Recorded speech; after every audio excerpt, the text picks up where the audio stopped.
Vamos a comenzar de una vez. Entonces, tenemos la presencia del doctor Guillermo de la Hanti Matuk.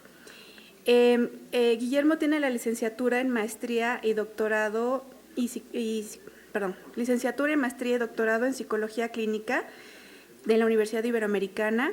Se formó como psicoanalista en AMPIEP, es miembro de AMPIEP y de la IPA también. Es profesor de tiempo completo del Centro de Investigación Transdisciplinar en Psicología en la Universidad Autónoma del Estado de Morelos. Sus líneas de investigación son en procesos afectivos y de apego en pacientes de neuropsicología y de psicohistoria. Publicaciones de libros tiene Carácter e ideología, Notas de psicoanálisis y literatura, Imaginación y crisis, la teoría psicosocial de Erik Erikson, y es autor de varios artículos en imagen psicoanalítica. Sobre el tema de su conferencia, se publicó previamente un artículo en 1990, Sabina Spierlern, Juego sucio o amargo lamento reeditado. Bueno, le cedo la palabra a Guillermo. Gracias.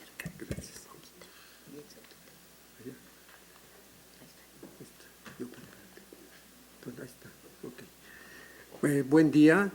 Este es un nuevo trabajo, no es una reedición del anterior. Al contrario, no hablo de las cuestiones subjetivas de ella, sino de lo que sigue.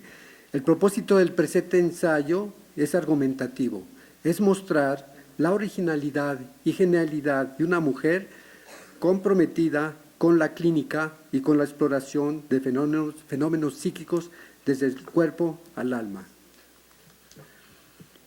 Mi conexión con el tema de Sabina Spierlern, su sufrimiento e ira data de hace muchos años, de 1990. Sin embargo, debemos señalar que no se realiza un análisis de sus vivencias. Hacemos énfasis en su andar primigenio por los diversos senderos a través de su historia y en diversos campos culturales. Nos interesa exponer cómo, siendo una autora original, suponemos que vivencia la adversidad cuando no fue reconocida por sus colegas, compañeros de ruta. Una vida marcada por superaciones. La relación teórica clínica de Sabina con Bleuler, Jung, Freud, Piaget, Luria y Vygotsky.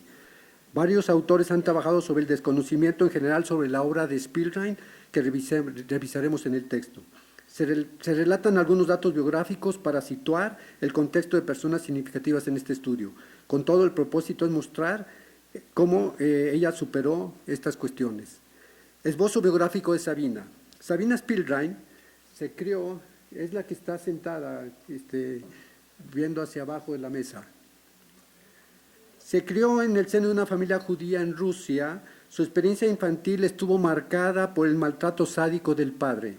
Fue tan intenso su malestar que padeció una quiebra a los 19 años y fue internada en agosto de 1904 en el Sanatorio Burgosli de Zúrich, Suiza, dirigido por el psiquiatra Eugene Bleuler.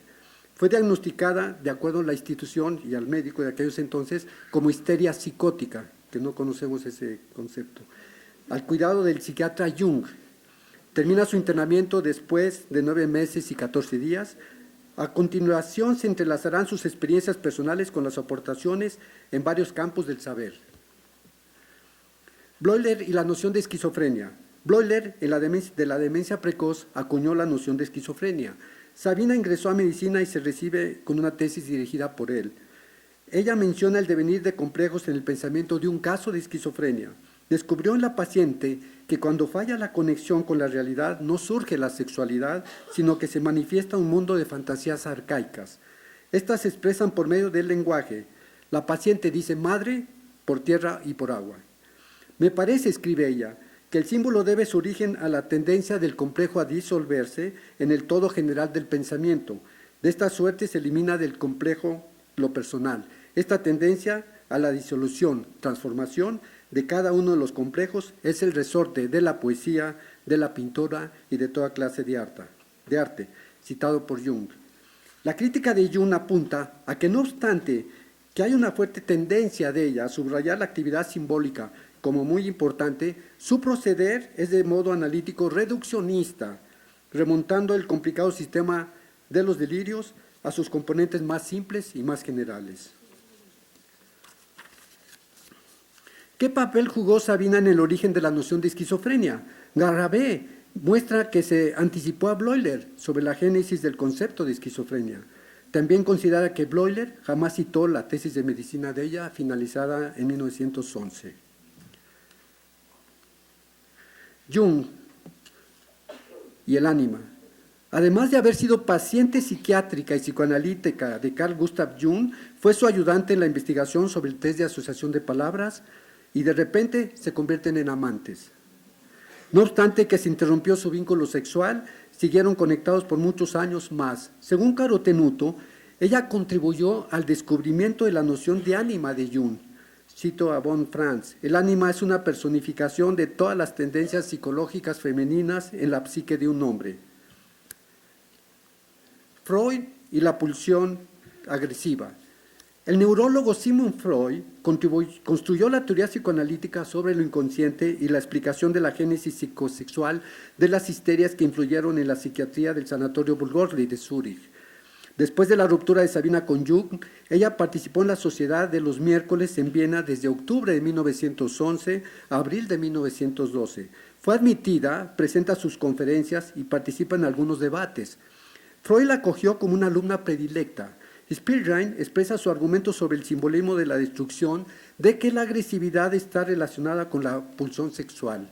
Cito a ella: esta fuerza demoníaca, escribe, que por su esencia es destrucción, el mal, y al mismo tiempo es fuerza creadora, en la medida en que a partir del aniquilamiento de dos individuos surge uno nuevo.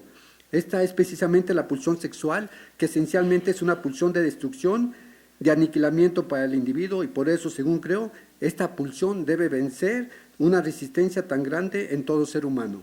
Citado por Rigebacher. Freud, aunque inicialmente no concuerda con su tesis, le informa que de cualquier modo se someterá a la crítica y le pide que no se enoje. Es un dato que revela la sensibilidad de ella de cómo recibe el rechazo, dolor. El creador del psicoanálisis no aceptó su argumento inicial, sin embargo, ulteriormente reconocerá su aportación en 1920. En un trabajo muy rico, dice Freud, en un trabajo muy rico en ideas, aunque para mí no del todo transparente, emprende Sabina Spielrein una parte de esta investigación y califica de destructores a los componentes sádicos de la pulsión sexual.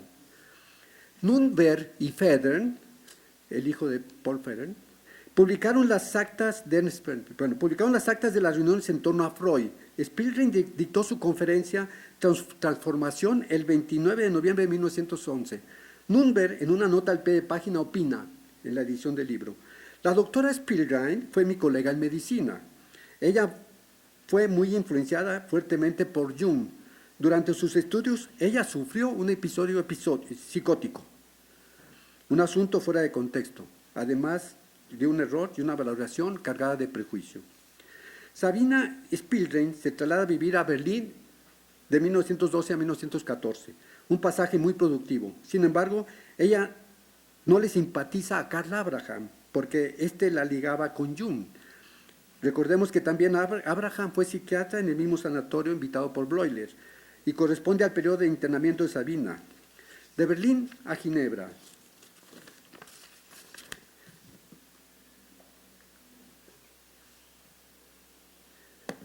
Piaget y el pensamiento infantil. Sabina se incorpora al Instituto de Jean Jacob Rousseau en Ginebra. Allí hay un grupo psicoanalítico dirigido por Claparède. La impresión de ella le causó a Bobet fue de una rusa tímida y tenaz, citado por Vidal. Ella permanece allí desde septiembre de 1920 hasta mayo de 1923. Escribe sobre el sueño en el cual el yo y el mundo se encuentran fusionados, lo trabaja a su modo. Su analizado Jean Piaget reconoce la idea del simbolismo de su analista. En la nota al pie de página, Piaget escribe: esta es una tesis frecuentemente esbozada y que sostenemos en común con la señora Spielrein. La señora Spielrein publicará próximamente una teoría muy sugestiva del simbolismo, según la cual los símbolos orgánicos consisten en impresiones sinestésicas objetivadas justamente por no estar acompañadas por el sentimiento del yo. Esperamos retomar juntos estas hipótesis. En relación al tema del lenguaje, ambos difieren. Para Spielrein es autístico y social, en cambio para Piaget es egocéntrico y socializado.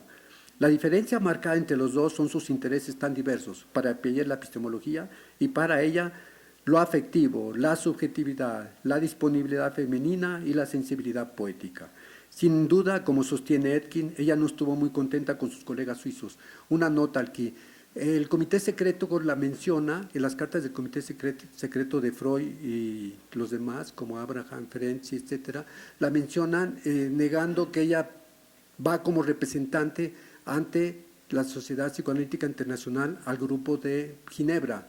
Y el único que es tolerante en este sentido es Sigmund Freud, que más o menos les dice y les contesta, esto está en una nota al pie de página, les contesta que si bien no es nuestra representante, vamos a tomar esto con mucha precaución, tratando también otra vez de protegerla.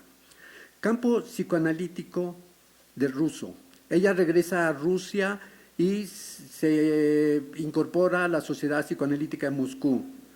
Luria fue secretario de esta sociedad y en el mes de septiembre de 1923 Sabina pertenece al staff de la sociedad, siendo registrada como antigua miembro de la Sociedad Psicoanalítica Suiza de Ginebra. El Instituto de Moscú fue fundado en 1921 y ella se contaba con un departamento para la atención a niños. El campo fundamental de ella fue el psicoanálisis infantil. Ella dice, disfruto con mi trabajo, considero que tengo una vocación y que nací para esto. En 1921 participó en el Centro de Investigación Hogar Infantil de Orientación Psicoanalítica creado por Vera Smith. Luria y la afasia. Sabina presenta la sesión de la Sociedad de Moscú el 15 de noviembre de 1923 su conferencia sobre el pensamiento en la afasia y en la infancia. Encuentra síntomas similares en ambos. En términos formales son típicos la condensación de las ideas latentes semejante a la libre imaginación del infante. Ambos tipos de pensamiento están relacionados con el desarrollo del habla. El texto había sido publicado en Ginebra. Defina la afasia en estos términos, dice ella. Afasia significa la incapacidad de hablar condicionada por el cerebro. La audición se encuentra en perfecto estado. La voz motora está libre, esto es, los nervios y los músculos están sanos. Todo lo que atañe a los órganos del habla se encuentra intacto. En la mayoría de esos casos, el enfermo se ve imposibilitado de repetir lo que le dicen. De modo acertado o falso, se distinguen entre tres tipos de afasia: sensorial, amnésica y motora. Por su parte, Luria resume las ideas de Sabina sobre la afasia y dice él, un número de síntomas similares se encuentran en el pensamiento afásico y el pensamiento infantil. Por ejemplo, en el primero son las indicaciones de condensación y de ideas latentes, existen como la imaginación libre de los infantes, ambos tipos de pensamiento están relacionados muy cerca al desarrollo del habla.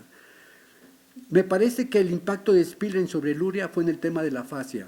De ahí que Luria posteriormente construirá el campo de la neuropsicología. Y recordemos que Luria fue psicoanalista, primero en Kazán, que le había escrito a Freud para formar su sociedad psicoanalítica en Kazán, y después fue secretario de la Sociedad Psicoanalítica de Rusia.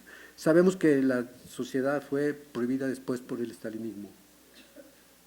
Para allá. Vygotsky y el lenguaje. Las clínicas psiquiátricas y neurológicas de la Unión Soviética le deben a Vygotsky varias contribuciones. Mostró la importancia de la comprensión de los mecanismos de las enfermedades nerviosas y mentales. En su trabajo sobre psicología de la esquizofrenia y de la afasia, dio ejemplos brillantes de cómo los problemas clínicos se pueden resolver con la ayuda de los métodos psicológicos. Su ponencia póstuma en el Congreso de Psiconeurología se ocupa del problema de la localización de las funciones mentales de la corteza cerebral. El nexo Vygotsky-Spielrein fue a través de Luria. Ambos son miembros de la sociedad, como vimos. Luria investiga sobre los complejos en su función de profesor en la Universidad de Moscú. Albrecht expone de cómo Spielrein de alguna manera transmitió a Vygotsky el tema psicoanalítico sobre el lenguaje de los niños y los afásicos y sobre el pensamiento de la esquizofrenia. Vygotsky nunca citó a Sabina, solamente se refiere a la obra de su hermano Isaac sobre psicotecnia, pero es evidente que a Vygotsky